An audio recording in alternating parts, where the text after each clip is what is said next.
right, Andreas, are you going to sit like this, or are you going No, I don't know. I don't know. Whatever you're comfortable. I just need to adjust the microphone on top of you. Fat guy, I always look slimmer. I've got you from here upwards. So, my name is Andreas Bjerke. I'm the CEO and co-founder of ZTL Payment Solution. I founded the company together with a colleague called Stein Gulbrandsen a bit more than 4 years ago. We're a paytech, a B2B paytech. We will provide modular APIs for system owners to embed into their systems to build better payment products for their end users, the corporate clients that they have. So that's what we do.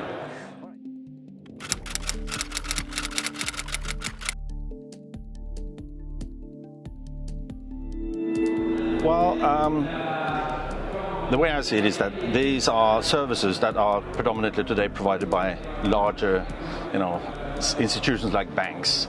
And so we really we define that our competitors would be the banks and their transactional banking services.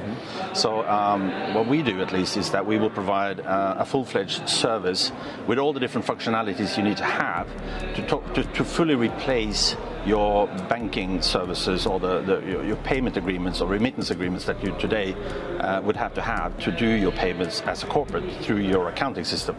So what we will do, we will enable for the accounting system providers to embed a payment solution that will be available to the corporate clients using the accounting system with all the functionalities, all the payment products, meaning domestic payment, cross-border payment, salary payment, account balances, tutti frutti, and fully replace what you today would buy from your bank and pay too much for, and the complexity in it and all that. This is a very simple onboarding process, 2 to 3 minutes, then you're onboarded, totally bank independent, and then you can just start paying your invoices, your cross-border, your domestic, your salaries.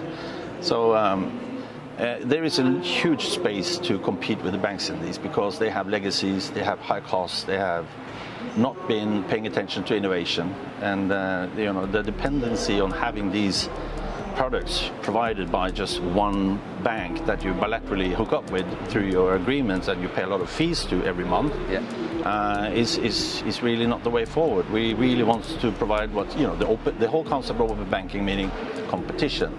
So enabling a bank independent, simplicity, real time, transparency, all these things available to corporates straight from the user interface where they predominantly want to do these services from their accounting service.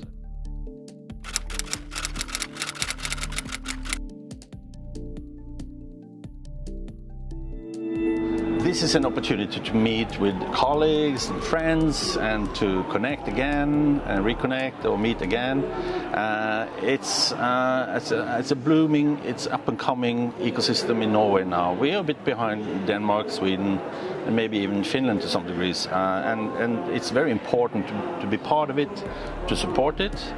And it's a place to find new ideas, to have a feel for what's cooking in Norway at the moment, and when you're here, you figure out that we're no behind in the focus that you would see that they also do in Berlin, in Paris, in Stockholm.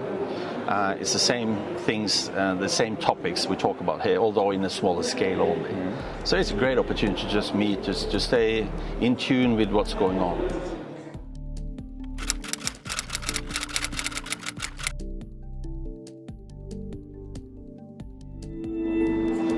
I think the Nordics has always been cutting edge innovation, always willing to take risk, test new ideas.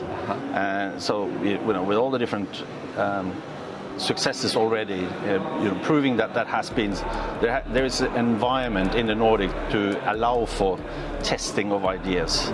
It's okay to fail even to some degree. So that is at least one of the key things I would say would take away from the Nordic, is that there is an openness to test and to challenge and to take risk. At the same time, you have a fantastic digital ecosystem here. There is an opportunity to build new services on APIs and real-time data, perhaps a bit better than other places in Europe, at least, to my experience. So there is an opportunity to test new ideas, and to some degree, if you are able to build a viable business proposition and business model on these this technology, on the high digitalization already available in the Nordics, you are well positioned to take a leading role in other markets when they become, exposed or have the same opportunities, meaning that they have the same digital databases, etc., that you can hook up to. And so it's a bit about developing a Ferrari, and you're tuning it to a very nice Ferrari, and you're in a pole position. If you are able to make a business proposition in the Nordics that works well here, you should be well positioned also to take other larger markets. Norway, Sweden, Denmark, still very small markets, but you can build very viable, scalable business models there. And if you make it fly here, you can make it well outside the Nordic as well. Anyway, I love that.